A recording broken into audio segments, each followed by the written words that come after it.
வணக்கம். இது நாடும் ஏடும் நிகழ்ச்சி. இன்றைய நிகழ்ச்சியின் விருந்தினர்கள் எழுத்தாளர் மனுஷ்யபுத்திரன் மற்றும் பத்திரிகையாளர் குமரேசன். இருவரையும் வரவேற்று நிகழ்ச்சிக்குள் செல்லலாம்.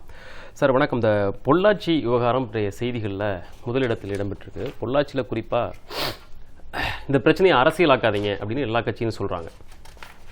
தமிழிசை உள்ளிட்ட அதிமுகவினர் உள்ளிட்ட இந்த பிரச்சனையை அரசியலாக்காதீர்கள், மாணவிகள் சம்பந்தப்பட்ட பிரச்சனை, உங்களுடைய எதிர்காலம் சம்பந்தப்பட்ட பிரச்சனைன்றாங்க. ஆனால் இதில் அரசியல் இல்லையா? இது அரசியலாக்க கூடாதா? இல்லை, இது ஒரு விஷயத்தை நம்ம ஒரு லார்ஜர் பெர்ஸ்பெக்டிவ்ல நம்ம பார்ப்போம்.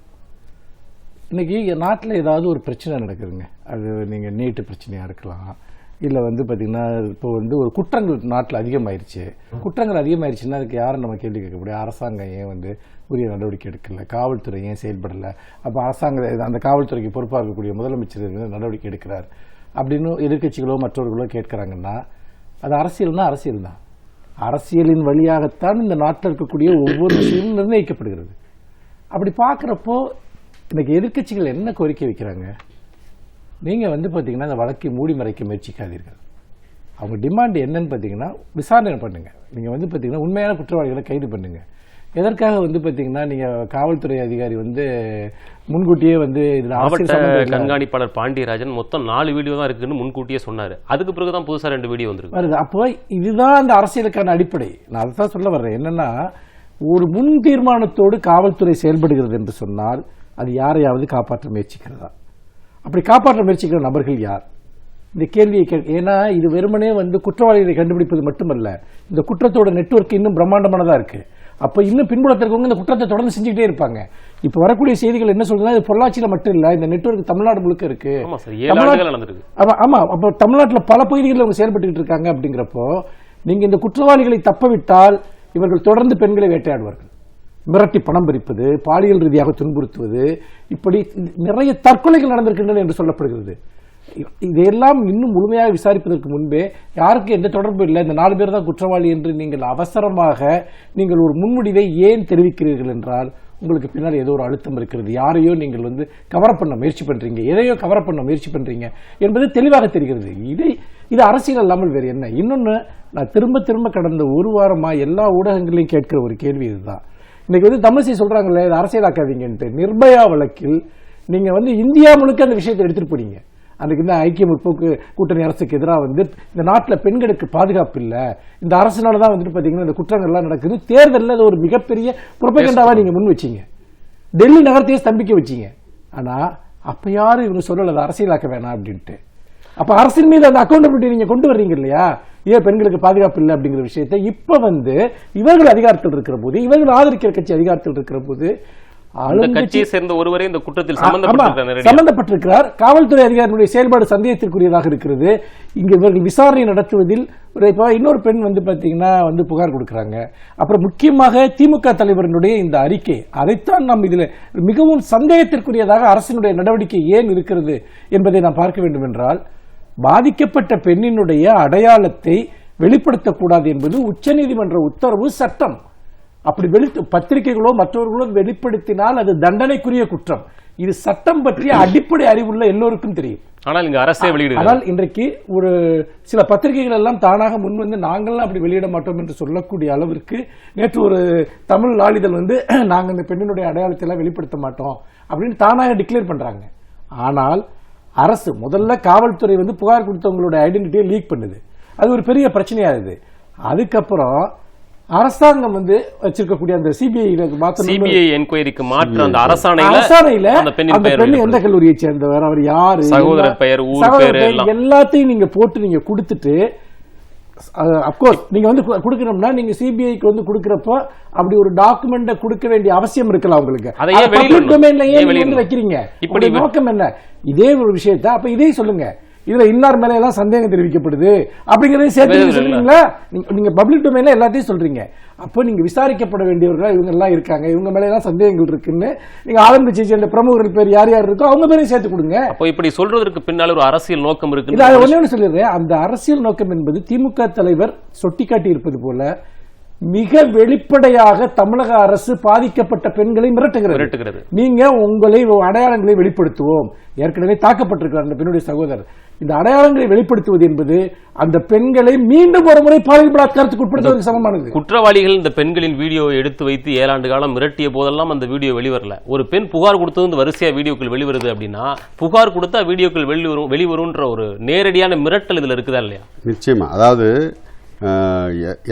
அந்த பெண் துணிந்து விட்டார் என்பதால் மற்ற பெண்கள் துணிந்து விடக்கூடாது என்று அவர்களை அடக்கி வைக்கிற அது ஒரு அரசியல். இன்னும் சொல்ல போனா பெண்களை ஒடுக்குகிற அந்த அரசியல் இருக்கு, ஆணாதிக்க அரசியலோடு சம்பந்தப்பட்டதுதான் அது. இதுல நான் என்ன, ஒரு அரசியல்வாதியே இது அரசியலாக்காதீர்கள் என்று சொல்லுகிற அந்த அபத்தமும் அவலமும் தான் எனக்கு வருத்தம் தருகிறது. ஒட்டுமொத்தத்திலே எனக்கு இந்த இஷ்யூல எனக்கு ஏற்படுகிற கவலை, பயம் என்னவென்றால், இப்பொழுதுதான் பெண்கள் பொது வெளிக்கு வர தொடங்கி இருக்கிறார்கள். இப்போ சில இடங்கள்ல எல்லாம் பெண்கள் எல்லா இடத்துக்கும் வந்துட்டாங்க போல தோற்றம் இருந்தாலும் நமக்கு தெரியும் அது இன்னும் மிக மிக குறைந்த விழுக்காட்டில் இருக்கிறது என்பது நமக்கு தெரியும். அப்படி வர தொடங்கி இருக்கிற பெண்களை மீண்டும் வீட்டோடு கட்டி போடுகிற வேலையை, இதுக்கு தான் சொல்றேன், நீ பெண் வீட்டோடு இருந்தால் இப்படியெல்லாம் நடக்குமா, உங்களுடைய பாதுகாப்புக்காகத்தானே அடங்கி இருங்கள் என்று சொல்லி பிரச்சாரத்தை ஆரம்பிச்சிட்டாங்க. ஏற்கனவே யாரோ ஒருத்தன் கூப்பிட்டா நீ கார்ல ஏறி போயிருவியா அப்படிலாம் கேக்குறாங்க. இப்ப நிர்பயா விஷயத்திலே பார்த்தோம், அந்த பையன் கேக்குறான் 9 மணிக்கு அவளுக்கு என்ன பாய் ஃப்ரெண்டோட வேலைன்னு கேக்குறான். ஒரு லார்ஜர் பெர்ஸ்பெக்டிவ்ல அது சொல்றீங்க. இப்போ நேற்றும் இன்றும் கோயம்புத்தூர் பொள்ளாச்சி சுற்றுவட்டார பகுதியில் இருக்கிற கல்லூரிகளுக்கு விடுமுறை விட்டிருக்கிறது இந்த அரசு. காரணம், பொள்ளாச்சி விவகாரத்தில் குற்றவாளிகளை கைது செய்ய வேண்டும் என்று தமிழ்நாடு முழுக்க இருக்கிற கல்லூரி மாணவர்கள் பெரும் வீச்சான போராட்டங்களை 2-3 நாட்கள் நடத்திட்டு இருக்காங்க. கல்லூரி மாணவர்கள் இந்த போராட்டம் மக்களின் பெரும் திரள் கோபமாக உருமாறிவிடக் கூடாது என்ற நோக்கத்தில் கல்லூரிகளுக்கு விடுமுறை அறிவித்திருக்கிறது நேற்றும் இன்னைக்கும். இப்படி விடுமுறை விடுவதன் மூலமாக மாணவர்களின் மத்தியில் எழுந்திருக்கிற கோபத்தை அடக்கிவிட முடியுமா? விடுமுறை விட்டதன் மூலமாக மாணவர்கள் தங்களுக்கு ஏதாவது பாதிப்பு வந்து கல்விக்கூடத்தில் ஏதாவது பாதிப்பு வந்து விடுமோ என்ற அச்சம் இல்லாமல் இப்பொழுது போராட்ட களத்திற்கு வருவதற்கு வாய்ப்பை பயப்படாம. ஆமா, அவர்கள் கல்லூரிக்கு விடுமுறை எடுத்துக்கொண்டு போய் போராட்டத்தில் கலந்து கொள்கிறார்கள். தங்கள் மீது நடவடிக்கை எடுக்கப்படலாம், ஏன் நேற்று வரலன்னு சொல்லி விசாரிக்கப்படலாம் என்கின்ற நிலையிலும் கூட போராட்டத்தில் கலந்து கொள்கிறவர்களை இப்படி விடுமுறை கொடுத்து போராட்டத்தை தவிர்த்து விடலாம் என்று நினைப்பது என்பது ஒரு விதமான ஒரு கற்றுக்குட்டித்தனமான அரசியல் அனுபவத்தோடு தான் இவர்கள் இருக்கிறார்கள் என்றுதான் புரிந்து கொள்ள வேண்டியிருக்கிறது. அரசியல் ஆக்குவதுதான் சரியான. ஏன்னா இந்த அளவுக்கு அரசியல் கட்சிகள் இறங்கியதால் தான், பல்வேறு இயக்கங்கள் இதை கையில் எடுத்துக்கொண்டதால் தான் சில நடவடிக்கைகளாவது கண்முன்ன போய், இல்லைன்னா சிபிஐ விசாரணை அது தேவையா இல்லைங்கிற அடுத்த கருத்துக்கு போயிடுவோம். இப்போ சிபிஐ விசாரணைங்கிற அளவுக்கு இந்த அரசு முடிவுக்கு வருகிறது என்றால் அது எந்த நிர்பந்தம்? நாங்கள் ஏதோ பெருசா ஒரு நடவடிக்கை எடுக்கிறோம் என்று காட்டிக்கொள்ள வேண்டிய தேவை எங்கிருந்து வருகிறது? இது அரசியல் ஆக்கப்பட்ட தேர்தல் காலமாக இல்லைன்னா சிபிஐ விசாரணைன்ற அளவுக்கு கூட அவங்க போயிருப்பாங்களான்னு சந்தேகம் தானா? நிச்சயமா. அதாவது தேர்தல் காலமாக இல்லை என்றால் இது அப்படியே வேறு மாதிரியான திசை. இப்ப கூட அந்த முயற்சி நடக்கிறது. உதாரணமாக இதுல அரசியலே இல்லை, அரசியல்வாதிகள் தொடர்பே இல்லை என்று காவல்துறை அதிகாரி முதல்ல பேட்டி கொடுத்தாரு. மறுநாளே அதிமுகவை சேர்ந்த ஒருத்தர் பார் நடத்திக்கிட்டு இருக்கிறவர் அவரை கட்சியிலிருந்தே நீக்கிறாங்க. முடிச்சுக்கிறேன். அதுக்கப்புறம் பாத்தீங்கன்னா இதை எப்படி திசை திருப்ப பார்க்கிறார் என்றால், இப்படி அதிமுக பேர் அதில் சம்பந்தப்பட்டு விட்டது என்றது பிறகு வம்படியாக திமுக பேரை இழுத்து கொடுப்பதற்கான அந்த வேலையை செய்கிறார். ஆமா, சபரீசன் மேல வழக்கு என்று நான் ஆரம்பத்திலிருந்தே சொல்லிட்டு இருக்கேன். அங்க இன்னொருத்தருக்கு அங்க லோக்கல்ல இருக்கிற ஒரு திமுக காருக்கு ஒரு தொடர்பு இருக்கு என்றெல்லாம் பிரச்சனையை அப்படியே சொல்கிறார். சமூக ஊடகங்களை சில பேர் இது ஒரு கைங்கரியமாகவே செய்கிறார். ஆனால் அது எடுபடவில்லை அப்படிங்கிறது மாணவர்கள் மத்தியில் இந்த நேரத்தில் ஒரு அம்பலப்பட்டு விட்டதால் இதை மாற்றி சொல்கிறார் என்கிற விஷயம் சேர்ந்துதான் மாணவர்களுக்கு தெரிய வருது. இவங்க யோசிச்சு பாருங்க. இப்ப சபரீசன் அவர்கள் மீது இவர்கள் வழக்கு போட முயற்சிக்கிறார்கள். அவருக்கு ஒரு ஃபேஸ்புக் அக்கௌண்ட் கூட கிடையாது. ரெண்டாவது, நீங்க ஒருத்தர் மீது வழக்கு போடுறீங்கன்னா ஏதாவது ஒரு முகாந்திரம் இருக்கணும். அவர் எங்கேயாவது அதை பத்தி பேசியிருக்காரா, எழுதியிருக்காரா, அல்லது வேற ஏதாவது ஒரு விஷயத்தை அவர் செஞ்சிருக்காரா? விமர்சனங்கள் சமூகத்தில் எல்லா மட்டங்களிலும் எழுந்திருக்கு. நீங்க இந்த அரசின் மீது யார் விமர்சனத்தை வைத்தாலும் அதற்கு பின்னால் திமுக இருந்து செயல்படுகிறது. தமிழ்நாடு முழுக்க இன்னைக்கு கொந்தளிச்சு போயிருக்கு சார். அதே மாதிரி நக்கீரன் கோபால் அவர்கள், நிர்மலா தேவி விவகாரத்தை அவர் வெளியே கொண்டு வந்தார். அதே போல இன்றைக்கு இந்த விஷயத்தையும் அவர் பாத்தீங்கன்னா ஹைலைட் பண்றாரு. அவர் வெளியிட்ட ஆடியோ பொய்யா, அதுக்குள்ள இருக்கக்கூடிய உண்மைகள் பொய்யா. அப்ப நீங்க என்ன பண்றீங்க? அன்னைக்கு அவரை கைது செய்து சிறைப்படுத்தக்கூடிய அளவுக்கு நீங்க போனீங்க. உயர்நீதிமன்றத்தினுடைய உத்தரவால் அன்னைக்கு அது தடுத்து நிறுத்தப்பட்டது. அப்போ எதிர்க்கட்சிகளின் மீது தாக்குதல் தொடுப்பது, ஊடகங்களின் மீது தாக்குதல் தொடுப்பது, இது எல்லாமே இவர்களுக்குள் வேறு நோக்கம் இருக்கிறது என்பதை காட்டுகிறது. உங்களுக்கு தான் பயம் இல்லை சார், ஏன் நீங்க பயப்படுறீங்க? இன்னொன்னு, சிபிஐக்கு மாற்றுறது இருக்கு இல்லையா, இவர்களால் இந்த விசாரணையை தொடர முடியாது.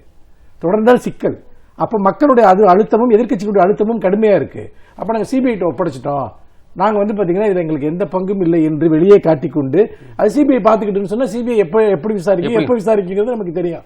இந்த தேர்தல் காலத்துல ஏன்னா இவர்கள் கையில் இந்த வழக்கு இருந்து இதை இவர்கள் ஏன்னா முறையா அவர்கள் நிச்சயமா விசாரிக்க முடியாது. அப்ப மத்திய அரசு இது விசாரணையில் இருப்பதால் சிபிஐ விசாரித்துக் கொண்டிருப்பதால் இது பற்றி பேசுவது குற்றம் என்று கூட மாற்றி அப்போ இது ரொம்ப ரொம்ப ஸ்ட்ராட்டஜிக்கலா இந்த விஷயத்தை அவங்க பண்றாங்க. நீங்க வந்து உங்க காவல்துறை இதுக்கு முன்னாடியே அப்படி ஒரு வழக்கை வந்து இவங்க சிபிஐக்கு இவங்க வலிஞ்சு வந்து பரிந்துரைத்தது நமக்கு தெரியும்.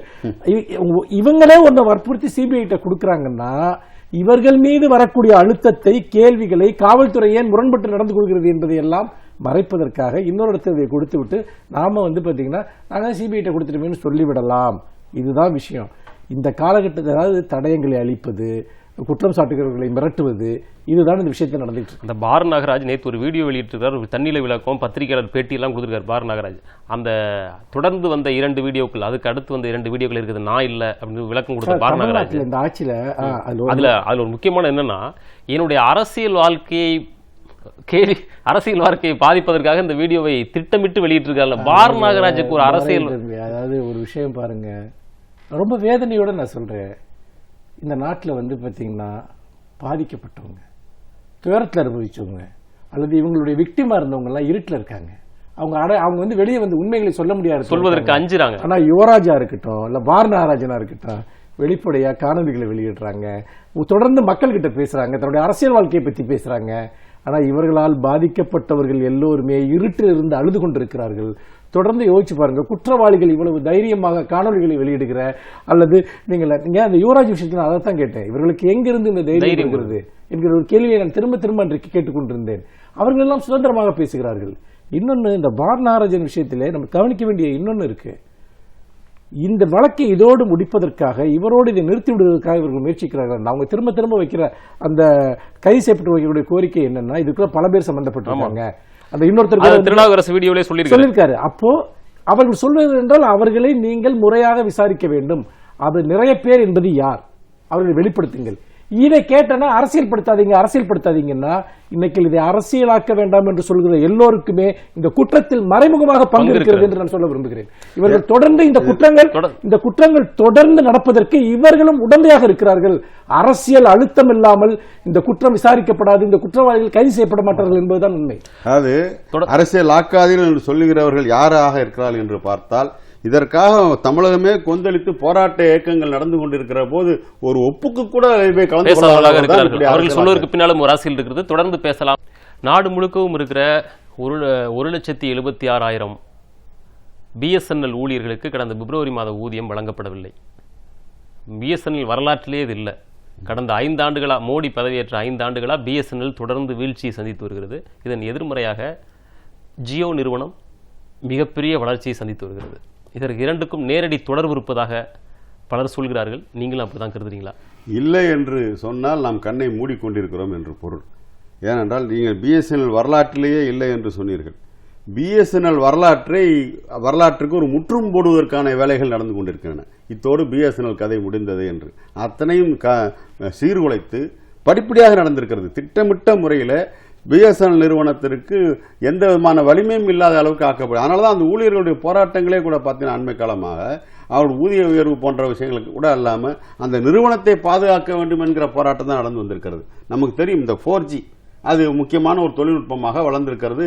தகவல்களையும் பரப்பு உடனடியாக தொடர்பு கொள்வதற்கான பல்வேறு வசதிகள் 4G அங்கே அந்த தொழில்நுட்பத்தில் இருக்கிறது. ஆனால் அந்த 4G தொழில்நுட்பத்திற்கான உரிமம் பிஎஸ்என்எல் நிறுவனத்துக்கு எப்போது தரப்படுகிறது என்றால், அத்தனை தனியார் நிறுவனங்களும் அதில் தங்களை நிறுவி கொண்ட பிறகு அவர்கள் அடுத்த கட்டத்திற்கு போய் 5G என்ற கட்டத்துக்கு போக தொடங்கிவிட்டார்கள். இப்பொழுது கொடுக்கிறார்கள். 4G என்பது அறிமுகமான காலகட்டத்திலிருந்தே பிஎஸ்என்எல் நிர்வாகம் அதை கேட்டு வந்திருக்கிறது. ஆனால் அது வழங்காமலே வைத்திருந்ததனுடைய உள்நோக்கம் என்ன? ஆக அப்ப அது நோக்கம் வந்து மக்கள் மத்தியிலே ஒரு அதிருப்தியை ஏற்படுத்தி, இந்த இவ்வளவு நட்டமா நம்முடைய, ஏன்னா மக்களுக்கு இயல்பா வரும்ல, மக்கள் சொத்து இப்படியா வீணா போகிறது என்ற தோற்றத்தை ஏற்படுத்தி, அதன் மூலமாக பொதுவாக இந்த அரசுக்கு இருக்கிற, மோடி அரசுக்கு இருக்கிற இந்த பொதுத்துறை எதிர்ப்பு மனோபாவம் இருக்குல்ல, பாரதிய ஜனதா அமைச்சரவையில் வாஜ்பாய் பிரதமராக இருந்தபோது டிஸ்இன்வெஸ்ட்மெண்ட்டுக்கு தனியா ஒரு அமைச்சரவை வச்சிருந்தாங்க. அருண் ஷோரி ஒரு அமைச்சகத்தை ஏற்படுத்திய வரலாற்று பெருமை அவர்களுக்கு உண்டு. இந்த பிஎஸ்என்எல் ஊழியர்களுக்கு பிப்ரவரி மாத ஊதியம் தரப்படவில்லை அப்படின்னு இப்ப வந்திருக்க செய்தியை ஒட்டியே இன்னொரு செய்தி, 3000 கோடி செலவில் குஜராத்தில் அமைக்கப்பட்டிருக்க அந்த பட்டேல் சிலை இருக்கு இல்லையா, அந்த பட்டேல் சிலையின் ஊழியர்களுக்கு 3 மாசமா சம்பளம் கொடுக்கல, 3 மாதமாக சம்பளம் கொடுக்கல. இப்போ இன்னொரு தேர்தல் நெருக்கத்தில் தேர்தல் ஆணையத்தின் கெடுபிடிகள் அதிகரித்திருக்க நேரத்தில் இந்த பேனர் விளம்பரம் அதெல்லாம் வைக்கக்கூடாது, அதெல்லாம் அளவுக்கு மீறி வைப்பது மக்களுக்கு தொந்தரவாக இருக்கிறது அப்படின்னு மறுபடியும் நீதிமன்றம் தேர்தல் ஆணையம் ஒரு கெடுபிடி காட்டியிருக்கிறது. இந்த அணுகுமுறை சரியா? இல்லை, நான் இதில் ஆரம்பத்திலிருந்தே எனக்கு ஒரு கருத்து ஒன்று உண்டு. என்னென்னா, அளவுக்கு மீறி பேனர் வைத்து மக்களுக்கு இடையூறு ஏற்படுத்துவதோ அல்லது ரொம்ப தனிமனித துதி, இதை ரொம்ப அளவு கடந்து செய்வதற்கான ஒரு வகையில் ஜெயலலிதா காலத்தில், அது ஒரு வகையில் அது ஜெயலலிதா அவர்களுடைய காலத்தில் தான் அது ஆரம்பித்து சென்றது. இங்க சென்னையில பெரிய வெள்ளம் வந்தப்போ கூட அவங்களுடைய கட்சியினுடைய பொதுக்குழுவுக்கு வர்றதுக்கே சென்னை நகரத்தையே அடைத்து வைத்துக் கொண்டு வழிநடக பேனர் வைத்தார்கள். அந்த ஜெயலலிதாவுடைய ஒரு சிறிய அன்பை பெற்று விடலாம் அதன் மூலம் என்பதற்காக போட்டி போட்டுக் கொண்டு வைப்பார்கள். இதெல்லாம் ஒரு இன்றைக்கு இருக்கக்கூடிய ஒரு புதிய தலைமுறையினரோ அல்லது பொதுவாக பொதுமக்களோ வெறுக்கிறார்கள் என்கிற அடிப்படையில் அதற்கு இப்ப திமுக தலைவரே அதற்கு கடுமையான கண்டனங்களை எல்லாம் தெரிவித்திருக்கிறார். ஏன்னா அப்படி அளவு கடந்து வைப்பதையும் தனிமனித துதியையும். இதுல இன்னொரு விஷயத்தையும் நாம் பார்க்கிறோம். இதை அது என்ன என்று சொன்னால், இன்னைக்கு ஒரு இடத்துல ஒரு கட்சி கூட்டம் நடக்குதுன்னு சொன்னா அந்த கட்சி கூட்டத்தை பொதுமக்களுக்கு எப்படி தெரிவிக்கிறதுங்கிறதே தெரியாத அளவுக்கு கெடுபிடிகள் ஜாஸ்தி ஆயிடுச்சு. ஏற்கனவே தேர்தல் நடைமுறைகளில் கடுமையான விதிமுறைகளை கொண்டு வந்திருக்காங்க. அது எல்லாமே பெரும்பாலும் எதிர்கட்சிகளுக்கு ஒடுக்கிறதுக்கு தான் அது பயன்படுது. ஆளும் கட்சி அதிகாரத்தினுடைய துணையோடு பண விநியோகத்திலிருந்து அல்லது அரசு திட்டங்களையே செயல்படுத்துவது. நீங்க பணம் கொடுக்குறீங்க, ஓட்டுக்கு பணத்தை நீங்க இது 2 அக்கௌண்ட்டை போடுறீங்க நேரடியா, அந்த அளவுக்கு அரசு விளம்பரங்களா அதை நீங்க வெளியிடுறீங்க. அது இருக்க பெரும்பாலான தகவல்கள் பொய்யான தகவல்கள். இவ்வளவும் அரசிற்கு சாதகமான ஒரு சூழல் இருக்கிற போது எதிர்கட்சிகளுக்கு போய் பிரச்சாரம் செய்வது அல்லது அங்கே சிறு போஸ்டர் ஒட்டுவது, பேனர் ஒட்டுவது போன்ற விஷயங்கள் இருக்கிறது அல்லவா. இதை நெறிமுறைப்படுத்த வேண்டும். ஆனால் அடவு கிடந்த கட்டுப்பாடுகள் இதில் விதிக்கப்படுகின்றன என்பது என்னுடைய ஒரு தனிப்பட்ட ஒரு கருத்து. இது ஒரு விதத்தில் பார்த்தீர்கள் என்றால் ஒரு ஜனநாயகத்தில் மக்கள் பங்கேற்பது என்பது வெறுமனே போய் ஒரு ஓட்டுச்சீட்டில் முத்திரை குத்துவதோ அல்லது ஒரு மிஷினோட பட்டனை அமுக்குவதோ மட்டுமல்ல. ஏன் நம்ம இதை தேர்தல் திருவிழா என்று சொல்கிறோம்? நீங்கள் ஒரு குறிப்பிட்ட நேரத்திற்கு பிரச்சாரம் செய்யக்கூடாது என்கிறீர்கள், பேனரே வைக்கக்கூடாது என்கிறீர்கள் என்றால் குறிப்பிட்ட இடங்கள் வையுங்கள் என்று சொல்லுங்கள், அதற்கு ஒரு வரையறைகளை உருவாக்குங்கள். இன்னொன்று, தேர்தல் காலத்தில் புரொபகேண்டா என்பது, பிரச்சாரம் என்பதுதான் மிக முக்கியமான ஒரு விஷயம். அதிகாரம் படைத்தவர்கள் பல்வேறு ஊடகங்களை பயன்படுத்தி செய்வார்கள். அப்படி செய்ய முடியாத எதிர்க்கட்சிகள் என்ன செய்யும்? ஆகவே இந்த விஷயத்தில் நெறிமுறைகள் தேவையே ஒழிய இதை திரும்ப திரும்ப இப்பொழுது ஏற்கனவே போஸ்ட் ஒட்டக்கூடாது என்றெல்லாம் பல விஷயங்கள் இருக்கின்றன. இதை இப்படி அதிகரித்துக் கொண்டே போனால் எந்த இடத்திலுமே மாற்று கருத்துக்களை கொண்டவர்கள் தங்களுடைய செயல்பாடுகளை முன்வைக்க முடியாத ஒரு நிலை ஏற்படும். எப்படி பேனர்களுக்கு ஒரு கட்டுப்பாடு எல்லை விதிக்க வேண்டுமோ அதே போல இந்த கட்டுப்பாடுகளுக்கும் ஒரு எல்லை விதிப்பது மிகவும் அவசியம் என்று நான் நினைக்கிறேன். ராகுல் காந்தியின் பிரச்சாரம் கடந்த தேர்தல் பிரச்சாரத்தை தொடங்கிவிட்டார். தமிழ்நாட்டிற்கு 2 நாட்களுக்கு முன்பு வந்ததிலிருந்து நேற்று கேரளா பிரச்சாரம் இப்படி தொடர்ந்து நடந்து கொண்டிருக்கிறது. இந்த பிரச்சாரத்தில் ராகுல் காந்தியின் அணுகுமுறை இருக்கு இல்லையா, மோடி வெறுப்பை விதைக்கிறான், நான் அன்பை விதைக்கிறேன் அப்படின்ற அவருடைய மொத்த பிரச்சாரத்தின் ஒன்லைனா இதை எடுத்துக்கலாம். அவருடைய அப்ரோச்சுங்கிறது மோடியின் வெறுப்புக்கு எதிரான அன்பை விதைப்பது அப்படின்றது. அது பெரும் மக்கள்கிட்ட பெரும்பான்மையான மக்கள்கிட்ட அதை எடுபடவும் செய்யுது. இந்த அப்ரோச் தேர்தலில் வாக்குகளாக எதிரொலிக்குமா? நிச்சயமா. ஒரு 4-5 ஆண்டுகளுக்கு முன்னால் இந்த வழிமுறையை கையாண்டிருந்தார் என்று ஒரு விவாதத்துக்காக தானே அப்படி வைத்துக் கொண்டிருந்தால் கூட எடுபட்டிருக்காது. ஏனென்றால் மோடி அப்பொழுதுதான் தொடங்குகிறார், தன்னுடைய அகில இந்திய ஆட்சி கணக்கை தொடங்குகிறார். ஆனால் இப்போ அப்பட்டமாக தெரிகிறது அவர்கள் எப்படியெல்லாம் வெறுப்பை வளர்க்கிறார்கள், வெறுப்பை தூண்டுகிறார்கள். ஒரு சாதாரண கிரிக்கெட் மேட்சாக இருக்கட்டும், அது புல்வாமா தாக்குதலாக இருக்கட்டும், அங்கிருந்து இங்க வரைக்கும் அதையெல்லாம் எப்படியெல்லாம் சிறுபான்மை மக்களுக்கு எதிரான பகைமை வளர்ப்பதற்கான உத்திகளாக மாற்றிக்கொண்டே இருக்கிறார்கள் என்பதெல்லாம் மக்கள் கண்கூடாக பார்க்கிறார்கள். இவர்களுக்கு கூட சொந்த மத நம்பிக்கையெல்லாம் இருக்கும், ஆனால் அதை தாண்டிய நேசம் என்பதுதான் இந்திய மக்களுடைய அடையாளம். அந்த அடையாளத்தை சீர்குலைப்பதற்கான அந்த வெறுப்பு அரசியலைத்தான் இவர்கள் மையமாக சார்ந்திருக்கிறார் என்பது இப்பொழுது இந்த 5 ஆண்டு அனுபவத்தில் அப்பட்டமாக தெரிவதால் ராகுல் காந்தி அவருடைய இந்த பேச்சு அன்பை வளர்க்கலாம் வாருங்கள் என்று சொல்கிற போது உண்மையிலே எல்லாரும் அதுக்குத்தான் இயங்குகிறார்கள். ஏன்னா அவர் துடிப்பது கூட, கோபம் கொள்வது கூட ஒரு அமைதியான வாழ்க்கை வாழ முடியாதாங்கிற ஏக்கத்தில் தானே வருகிறது. எனவே நிச்சயமாக இந்த பேச்சு எடுபடுகிறது. இன்னொரு பக்கம் இந்த பேச்சினால் மட்டுமல்லாமல் இந்த அன்பினால் ஆள்வோம் என்கின்ற அந்த கோட்பாட்டை உள்ள கட்சிகள் எல்லாமே இணைந்து வருகின்றன. இப்பொழுது அவர்களுக்கான ஆதரவு தளங்கள் எல்லாம் சேர்கிற போது நிச்சயமாக இது தேர்தலிலும் எதிரொலிக்கும், தேர்தலிலும் பிரதிபலிக்கும் என்று நாம் எதிர்பார்க்கிறோம். இதுல ஒன்றே ரொம்ப நினைக்கிறேன், சமயத்தை பேசையில தோணுது, அரசியல் தலைவரை பாத்தீங்கன்னா அவங்க அரசியல் தான் பேசணும். ஆனா அவர்கள் அன்பு, ஒரு கௌதம புத்தரை போல அன்பை பற்றி பேசுகிற அளவிற்கு கொண்டு வந்து நிறுத்தி இருக்கிறார் என்றால் மோடி எவ்வளவு பெரிய வெறுப்பை இந்த நாட்டில் உருவாக்கி இருக்கிறார். அரசியல் தலைவர்கள் அரசியலை பற்றி பேசுவது அன்பை போதிக்க வேண்டிய ஒரு நிலை உருவாகி இருக்கிறது என்றால் இந்த நாட்டினுடைய நிலை எந்த அளவுக்கு சென்றிருக்கிறது என்பதை யோசித்து பாருங்க. தொடர்ந்து பேசலாம். இந்த மோடி பதவியேற்று ஆட்சிக்கு இன்னும் 5 வருஷம் முடிய போற நிலைமையில இந்த மோடி ஆட்சியின் கீழ் இந்தியா புதிய 10 வார்த்தைகளை கற்றுக்கொண்டிருக்கிறது அப்படின்னு நேற்று ஸ்கிரால் இணையதளம் ஒரு கட்டுரை வெளியிட்டிருக்கிறது. அது ஒரு பகடியாக இருந்தாலும் கூட அதில் எல்லாவற்றிலும் உண்மையும் புதிந்திருக்கிறது. ஒரு சில வார்த்தைகள், அதை பற்றி உங்களுடைய கருத்து. ஜூம்லா, go to Pakistan, anti national, இதெல்லாம் இந்த பிஜேபி அரசில் வெகுமக்கள் மத்தியில் புழக்கத்துக்கு விடப்பட்டு சகஜமாக ஏற்றுக்கொள்ளப்பட்டிருக்கிற சில வார்த்தைகள். இதெல்லாம் வரலையா? தேச துரோகி, ஆன்டி நேஷனல், தமிழ்ல நான் சொல்றேன், இல்ல சமூக விரோதி, அர்பன் நக்சல் இருக்கு, இப்படி இவரால் பிரபலமான பல சொற்கள் இருக்கின்றன. அதெல்லாம் மிக முக்கியமானது இதுதான், கோ டு பாகிஸ்தான் என்பது. அதுதான் நான் முதல்ல பேசும்போது சொன்னேன். ஒரு வெறுப்பு அரசினுடைய உச்சமாகத்தான் இங்கே இந்த அரசாங்கத்தை விமர்சிக்கிறவர்கள் யாராக இருந்தாலும், இந்த அரசாங்கம் ஏற்றுக்கொள்ளவர்கள் யாராக இருந்தாலும் அவர்கள் தேச விரோதிகள், அவர்கள் போய் இருக்க வேண்டிய இடம் பாகிஸ்தான் என்பதாக சொல்லி அதன் மூலமாக இங்கே ஒரு அந்த சிறுபான்மை மக்களுக்கு எதிரான, முஸ்லிம் மக்களுக்கு எதிரான ஒரு கருத்தாக்கத்தை இந்து மக்களிடையே பரப்புவது. அப்படிங்க பாகிஸ்தானுக்குலாம் அப்பெல்லாம் போயிட முடியாதுங்களாம் அவங்களுக்கு தெரியும் நல்லா. ஆனால் என்னுடைய வெறுப்பு அரசை வளர்ப்பதற்கு பயன்படுகிறது என்ற கவனத்தால் தான் மத்திய ஆளுங்கட்சிக்காரர்கள் இதுவரைக்கும் அதை பயன்படுத்தி வந்திருக்கிறார்கள். அந்த பத்திரிகை மிக சரியாகவே தான் எடுத்து காட்டியிருக்கின்றன நினைக்கிறேன். அவங்க சொல்லியிருக்க இன்னும் 2 வார்த்தை, fake news, surgical strike, demonetisation. இது எல்லாமே இந்த அத்தனை வார்த்தைகளையும் 2 கேட்டகரியில் நீங்க பிரிச்சிடலாம். ஒன்னு இவர்கள் தங்களை பற்றி சொன்ன பொய்கள், இன்னொன்று மற்றவர்களை பற்றி சொன்ன பொய்கள். இதுக்குள்ள நீங்க இது 10 வார்த்தை இதுக்குள்ள வந்துடும். இதுல பாதி அதாவது நீங்க டிமானிசேஷனா இருக்கலாம், இல்ல இன்னொன்று இருக்கு. இவங்க கேலிக்குரியதா பகடிக்குரியதா சொல்லியிருக்க இந்த வார்த்தை எல்லாத்தையும் அது உச்சரிக்கப்பட்ட காலத்தில் பிஜேபி பெருமைக்குரியதா அறிவித்துக் கொண்டது எல்லாமே. அப்புறம் இன்னொன்னு, இந்த ஆட்சி முடிய போகிற இந்த நேரத்தில் இது எல்லாமே எக்ஸ்போஸ் பண்ணப்பட்டுருச்சு. இவங்க வச்ச கிளைம் அவ்வளோ எக்ஸ்போஸ் பண்ணப்பட்டது. இன்னொன்று, இவங்களை அரசியல் ரீதியாக விமர்சிப்பவர்கள், இவர்கள் தோல்விகளை சுட்டிக்காட்டக்கூடியவர்கள், இவர்கள் வெறுப்பு அரசியலை விமர்சிப்பவர்கள் எல்லாருமே தேச விரோதிகள். அதே சமயத்தில் இவர்களுடைய பொய்களை நம்ப மறுப்பவர்கள் எல்லோருமே தேச விரோதிகள். ஆனால் இவர்கள் அறிவித்த திட்டங்கள், நீங்கள் தூய்மை இந்தியா, மேக் இன் இந்தியா, எதையாவது நாங்கள் இதை சாதித்தோம், இதை அச்சீவ் பண்ணோம்னு ஒரு திட்டத்தை சொல்ல முடியுமா?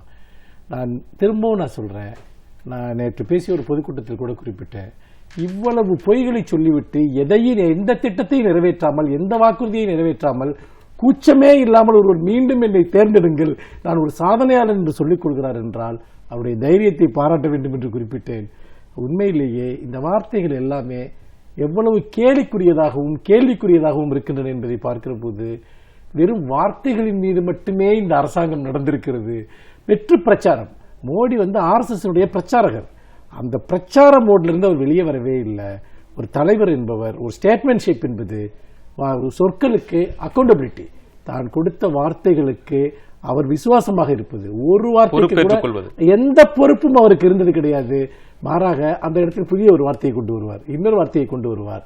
வெறும் RSS பாஜகவினுடைய பிரச்சார எந்திரங்களுக்கு தீனி போடுகிற வார்த்தைகளை தவிர அதில் எந்த உண்மையும் இல்லை, அர்த்தமும் இல்லை.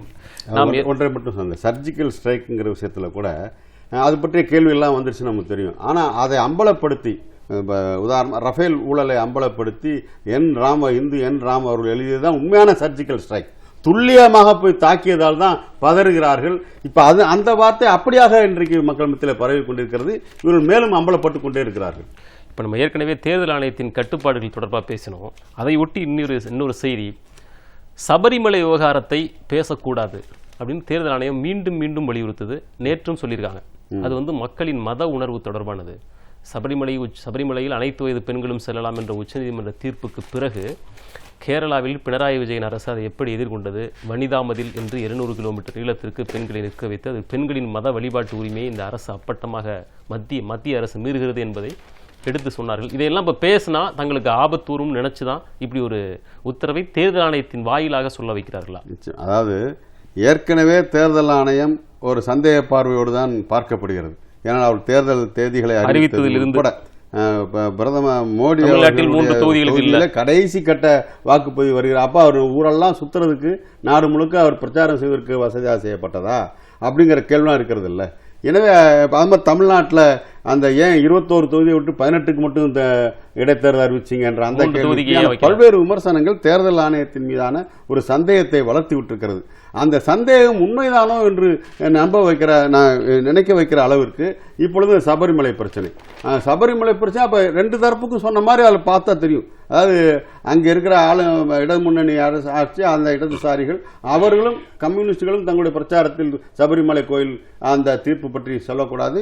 அது போல அங்க பிஜேபி அவர்களும் அதை பயன்படுத்த நானும் பேச மாட்டேன்னு சொல்றது. ஆனால் அடிப்படையில பாத்தீங்கன்னா அது ஒரு உண்மையிலேயே மக்கள் இப்ப இங்க பொள்ளாச்சி விஷயத்தை பேசக்கூடாது என்று தடை விதிக்க முடியுமா? அது போலதான் தடை விதிக்கல, பேசாதீங்கன்னு சொல்றாங்க. ஆனா அதே போலதான் அப்படியே அங்கே ஒரு வேறு விதத்தில் அந்த பிரச்சனையை பேச விடாமல் தடுப்பதன் மூலமாக அது ஒட்டிய உண்மைகளும் மக்களுக்கு போக விடாமல் தடுக்கிறாங்க. ரொம்ப சிம்பிள். இதை சொல்றீங்கல்ல, அப்போ பாபர் மசூதி ராமர் கோயில் அதேதான். அப்போ போன வருஷம் போன தேர்தல் அறிக்கையிலேயே பாஜக இதை பத்தி பேசுது, ராமர் கோயில் கட்டுவோன்ட்டு. அப்ப நீங்க என்ன பண்ணி, இது மக்களுடைய உணர்வுகளோட சம்பந்தப்பட்ட விஷயம் இல்லையா ராமர் கோயில் கட்டுவோங்கிறது? சார் நீங்க கல் எடுத்துட்டு வா கோயில் கட்டுவோம் நாடு முழுக்க இருக்கிற எல்லாரையும் நீங்க தேர்தல் நடத்தி பண்றப்ப சபரிமலை பத்தி பேசுறப்ப ராமர் கோயிலை பத்தி தேர்தல் ஆணையம் பேசணும். அந்த வார்த்தையே பயன்படுத்தக்கூடாது. யாரும் ராமர் கோயில் கட்டுவோம்னு யாரும் சொல்லக்கூடாது அப்படின்னு சொல்லியிருந்தீங்கன்னா உங்களுக்கு உங்களுடைய நோக்கத்தை பாராட்டலாம். அப்போ சபரிமலை விவகாரம் மக்கள் உணர்வுன்னா ராமர் கோயில் என்ன மக்கள் உணர்வு இல்லையா? மக்கள் உணர்வு சபரிமலை விவகாரம் இந்து மக்கள் உணர்வு தானே. அது கேரளா இந்து மக்கள் உணர்வுனா அயோத்தி விவகாரம் இந்தியா முழுக்க இருக்கிற இந்து மக்கள். அதை பத்தி நீங்க ஏன் பாத்தீங்கன்னா உங்களுக்கு எந்த ரெஃபரன்ஸ் அதுல இல்ல? போன தேர்தல் அறிக்கையிலே இது இருந்திருக்குங்க. பாஜக கடந்த 25 வருடங்களாக பேசிய அனைத்து தேர்தல்களிலுமே முக்கியமான முதன்மை பிரச்சனையே ராமர் கோயில் விவகாரம் தான். அதுக்கு என்னைக்காவது தேர்தல் ஆணையம் தடை விதிச்சிருக்கா? இப்பதான் தடை விதிச்சிருக்கா? பேசக்கூடாதுன்னு சஜஸ்ட் பண்ணுதா? அப்போ உங்களுடைய நோக்கம் தான் என்ன? நீங்க எதெல்லாம் உணர்வுகளோடு சம்பந்தப்பட்டதுங்கிறது எந்த அளவுகளின் அடிப்படையில் நீங்க முடிவு பண்ணுவீங்க? இதுவெல்லாம் இந்த நாட்டில் தன்னாட்சி அமைப்புகள் என்று நினைக்கிறோம். பாகிஸ்தானிலிருந்து மீண்டு வந்திருக்கின்ற அபிநந்தன் படத்தை வச்சுட்டு பண்றாங்களே, அதுல ஆணையம் தலையிட முடியாமல் இருக்கிறது. இல்ல, ஆணையம் அதை செய்யக்கூடாதுன்னு சொல்லுது. அதை மீறி இவர்கள் அபிநந்தன் படத்தை வந்து பிரச்சாரம் பண்றாங்க. அதை தடுக்க முடியல. நடவடிக்கை எடுப்பாளா? அதிமுக தனது வேட்பாளர் நிறுத்தக்கூடாது என்று சொல்வார்களா அவர்கள்? அப்படியான வழிமுறையும் கிடையாது. தேர்தல் ஆணையம், நீதிமன்றம், அமலாக்கத்துறை, சிபிஐ உள்ளிட்ட இந்த நாட்டில் இருக்கிற அத்தனை தன்னாட்சி அமைப்புகளையும் இவர்கள் எவ்வளவு காவிமயப்படுத்தி தங்களுக்கு இசைவானதாக மாற்றி வைத்திருக்கிறார்கள் என்பதற்கு இதெல்லாம் உதாரணம். நிறைய அம்சங்கள் குறித்து பேசினோம். நாடு மேடும் நிகழ்ச்சியில் கலந்து கொண்ட விருந்தினர்கள் இருவருக்கும் நன்றி. நன்றி சார். நாளை மற்றொரு நாடு மேடும் நிகழ்ச்சியில் சந்திக்கலாம். வணக்கம்.